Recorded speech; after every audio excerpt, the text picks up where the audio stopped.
tutakuwa na station 3 si namna hiyo.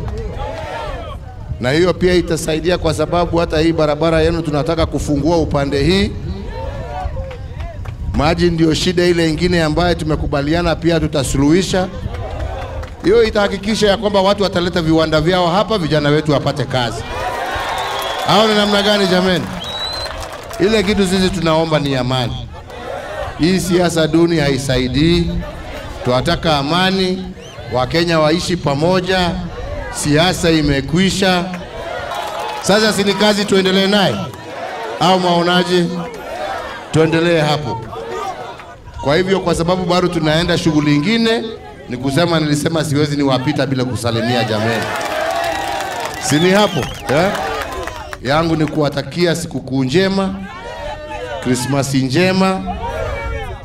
Alafu tuhakikishe